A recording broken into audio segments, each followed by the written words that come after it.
Stop it. Have you pressed play already? Sorry. Yes. Welcome to the Ashes to Rubies You should tell me. podcast. We are on the road to Emmaus, if you know what that means. It is past Easter. Happy Easter, everyone. That was a great introduction.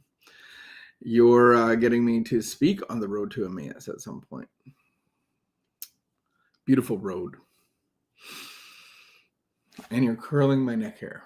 Welcome, Not cool. Welcome to the Ashes. And Rubies. cheers. We're drinking coffee today. I want to be an adult coffee drinker, and I haven't been able to drink it lately due to its adverse effects on me. But I think I was just drinking too much. So in the last couple of days, I've been having coffee with you. It's been great.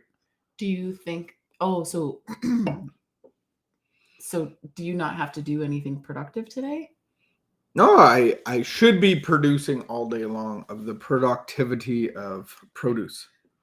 Oh, you're not giving us doubles anymore? No, I think I was giving us, like, we have a new coffee maker, and more isn't always better. And it's a 30-second pull from the beans, and there's like 25 grams of beans. So basically you're taking like 4 shots per coffee, maybe even 6. So that's not, I can't even handle that. So I like our Italian brothers and sisters, they do coffee all day long, but they do a very small amount all the time. So it's kind of like an IV drip. I could do that. Yeah, but we have to like a little really drip. down. Good morning. In their coffee, like, they would pull about 5 grams of coffee. Yeah. We're pulling 24. Sounds great.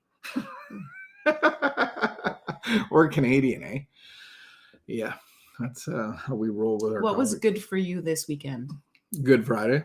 No, I'm asking them. What was good for you this weekend? I know, I was saying Good Friday. But our friend, he did a poem. Was it a poem? Spoken word on Good Friday, and naming the Friday good, and how do you introduce Good Friday. It was very witty. Very, not witty, but it was neat. What was good for you? I think the most fun that we had was when we tried to change the hot tub. Oh, wow. Like, I still got cuts. I drilled my finger. There was how many rubies does it take to change hot tub jets? More than 3. Because we only had 3 and we didn't finish them, and you were an animal in there. You were literally tearing them apart. You were the only one that could literally get them out. Me and Jordan were on the side of useless. But it was fun. I'm sure the neighbors all were taking it in. It was warm, and yeah. Well, there was some laughing. There was screaming, grunting, stabbing, but it was a good time. That was a good time. I like getting together with different family throughout the whole weekend. We had a Friday off, and then we had Monday off as well, but it seemed like it was eventful. Eventful? Is that the right word? Yeah, I enjoy that. Full. It was slow paced. Eventful, but not too full. Yeah. But lots of events.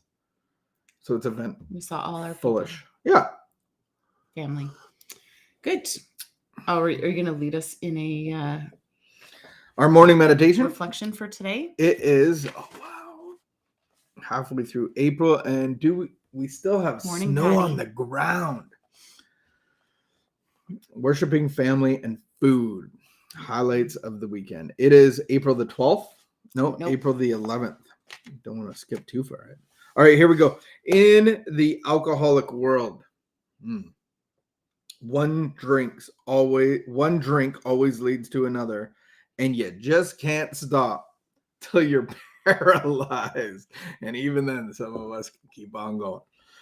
And then the next morning, it begins all over again. You eventually land in a hospital or jail, or lose your job. You lose your job. Your home is broken up. You're always in a mess. You're on the merry-go-round, and you can't get off. You're in a squirrel cage, and you can't get out.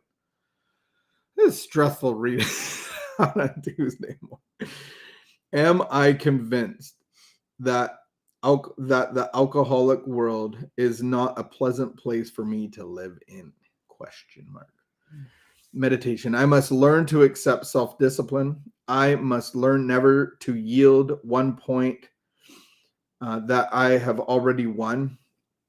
I must not let myself go in resentments, hates, fears, pride, lust, or gossip. Even if discipline keeps me separated from some people who are without discipline, nevertheless, I will carry on. I may have different ways and a different standard of living than some others, but I may I may be accurate.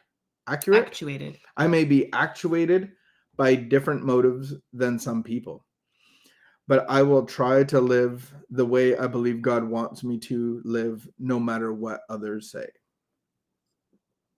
I think actuated means like Articulated, propelled forward. Actuated, propelled. Actuated, I believe. Oh, this is a Or heavy ignited. one. What do you want to start with? Coming in step one, some people see the steps all written out, but the first step is actually to concede to my inmost being that I am not like other people, that I am going to die of an alcoholic death if I continue to keep drinking. Mm-hmm. And so it's about that conceding of like, I'm not going to beat this. I'm not going to win. There's no human aid for me. There's no counseling. There's no jail time. There's no nothing that will get in the way of me and my drinking. And then I think the self-discipline, it's interesting how they started that, because if we come to the concession that human power will not aid us in recovery, then I'm conceding to God and his life. And then we get the concept of God being father, director, principal, all of those concepts of God, father, and then a good father disciplines his children. So I like how in a roundabout way they're saying that I must learn to be self-disciplined, because in our disease and with heart disease or with diabetes, we have to be self-administering our solutions. And so I am responsible to administer that solution every morning and throughout the day and as I go to bed. And that's my relationship with God. And so that takes discipline, and that takes structure that other paths of life don't allow for. And so I have to concede that I'm not like other people, and that I have to live a certain life. I like what you said, and I think about it all the time. You said unhealth doesn't bond with unhealth. And I think what it's saying, just to be clear, I didn't say it. I read it in a book. I'm pretty sure someone smarter than me said it. I'm pretty sure we all knew that. It actually said that. So it was a PhD. I think it was a clinical person who said it, and said unhealth cannot bond with health. Yeah, and that makes total sense, because once you change your life and you become like, it's no different than food. I would really struggle around if we Chinese buffets and places that I right now, and it's like I just can't bond with your food, your fooding. And so if I have an unstructured, undisciplined, I'm in the alcoholic world or the addiction world, it's hard to bond in a way.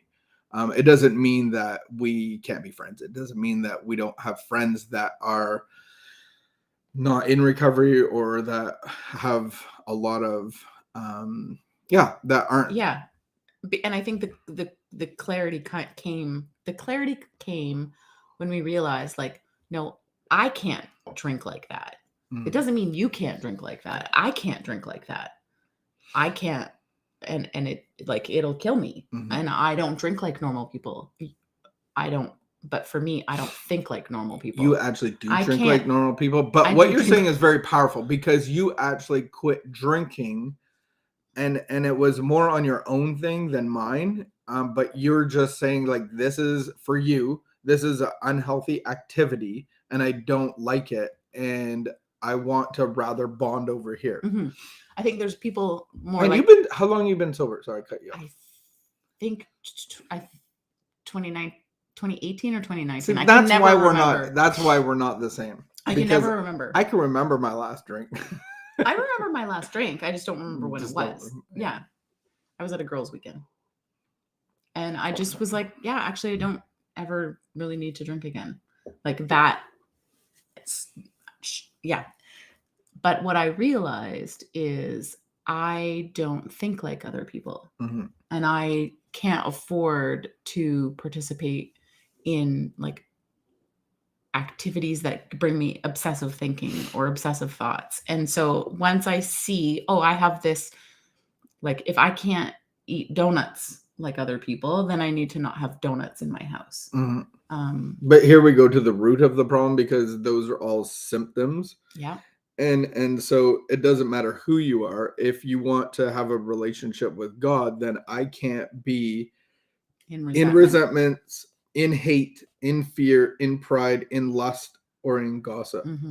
And my discipline of a relationship with God will remove those things. And God is light, and he's going to illuminate what areas we need to work on. And it's like I'm a few years into this now, and I felt like I said to you yesterday, like we have these areas: spiritual area, mental area, emotional area, and physical area. And I'm like, I feel like I'm just addressing my physical area, like, because did I need to? Maybe, but God takes you on this journey of growing. And so I feel like just in the last 3 months, I've been like really trying to learn about my physical body and seeing how it's all connected, with my emotional and my spiritual and my mental. And so I'm just learning new stuff, and I think that's a good thing. Yeah. It is. It's great. Prayer for today. I pray that I may be an example to others of a better way of living. I pray that I may carry on in despite of hindrances. Don't get caught up on the hindrances. There's lots of them. I get in my own way. And I think that prayer was my euchre checkmate when I first came into trying to figure this relationship with God out, because I took Alpha, and they said, if this book is not true, if God isn't really real, then it's a better way to live than you're living. And I was at the Ottawa Mission. I was like, even if, and then if it is real, then it's what your world needs to revolve around. I was like, oh, I got suckered in. And there were days that I'm like, I think I drank the Kool-Aid. I'm in a cult. And then I just said to myself, yeah, I don't have another choice. There's my concession. So we just thank you for joining us. Have a great afternoon. Have a great day. And maybe if you're close enough to us, we'll see you at the Booch Pit today. Have a great day.